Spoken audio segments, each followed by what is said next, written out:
Everybody, this is Bill from GMAT and GRE Math Made Simple. And today we're going to talk about the 8 ways that you can score poorly on GMAT or GRE. Now, there are some similarities when it comes to GMAT and GRE. Both are neat for grad school. And some are, and they both have some similar, quantitative sections and stuff like that. Of course, then the scoring is a little different as well. So, yeah, we won't go over those, but we are going to talk about the 8 ways that you can pretty much self-sabotage yourself from going through and getting a high score on GMAT or GRE. I'll start with this. If you don't know me, my name is Bill from GMAT and GRE Math Made Simple. I do tutoring, usually one-on-ones, but I'm starting to go into more groups and I'm going to start doing programs. So I'll go into a little bit later, and I will get started on what is on the topic for today. So, number 1. The first thing that people get when it comes to the GMAT or GRE math section, because that's what we talk about here, is overconfidence. They think that they know everything or mostly everything that deals with the math section questions. And the issue with that is overconfidence will have you getting those easy questions incorrect because you think that you already know it. So to remedy that situation, what I suggest is to still go over all the old things that you do remember. You might need a little refresher. You might know a little bit about it. Maybe you forgot one little nuance here or there. So the best way to do that would be to go through and still practice the stuff that you think that you know, because if you go through and you don't, it might slip your mind and you'll be like, oh, I know this. And by that time, it's already up and you're in the testing area and you're wasting your time. And that's what we're not trying to do here. We're trying to make sure you are prepared for every question. So that was number 1. Number 2, you only go through and use questions that are free downloads. You don't go through and get help from an actual tutor or anything else. You solely go off of free downloads you find on Google, on Goosh, or anywhere else. While they are really good, you can't just use all of them. You have to use everything that's out there available to you. Because when you go through and you use just the download, sometimes it won't even be updated questions. The questions could be used on previous GMAT or GRE math sections that are no longer required. Like, I know, calculus, you don't do that with the general test for GMAT or GRE in those quantitative sections. You don't do that.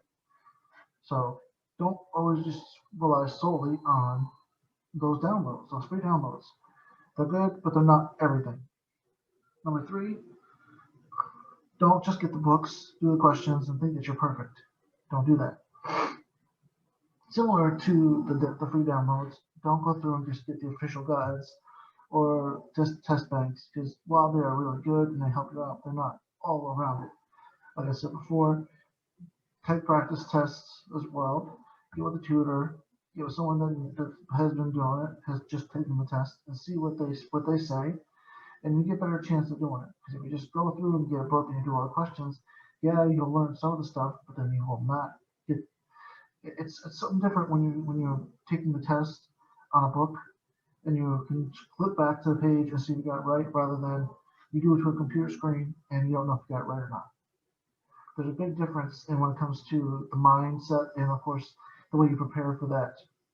And going through and not having the answers in the back of the book or the guide, that would definitely put you in a hindrance to your higher score if you solely go and work with just the guides. So don't just do that.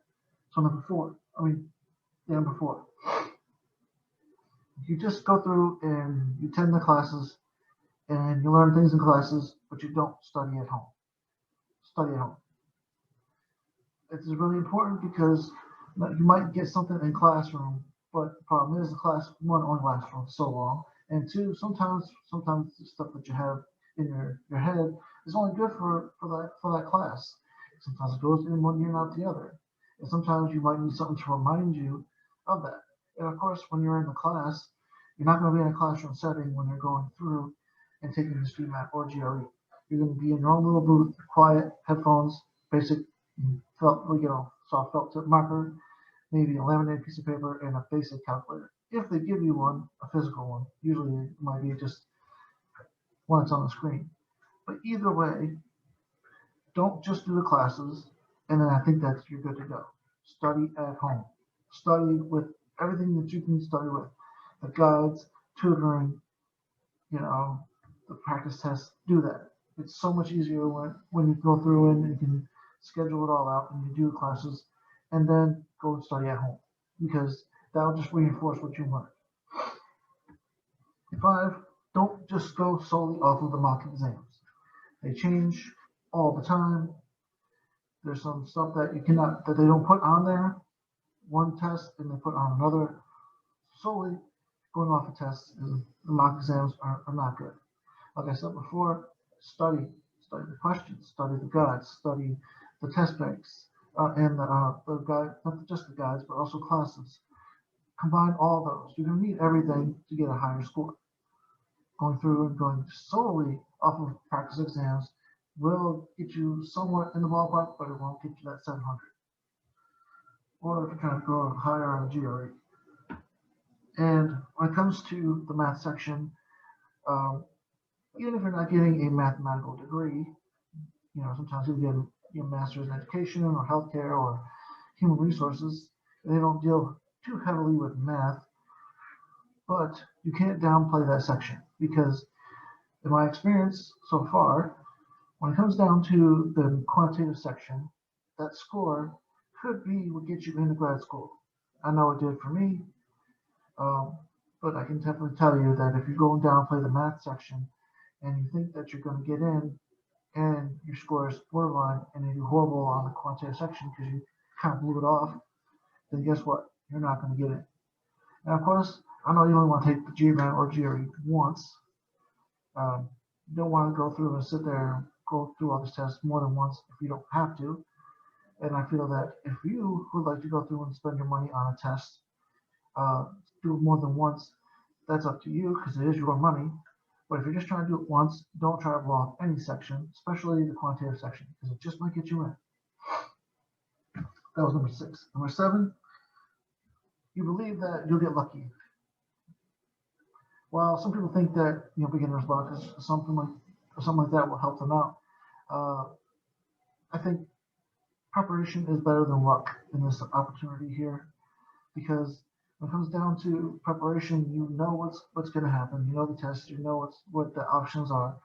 So what you do is you just glance over them and then use whatever you learned previously with either the test banks and the tutoring and classes and practicing on your own.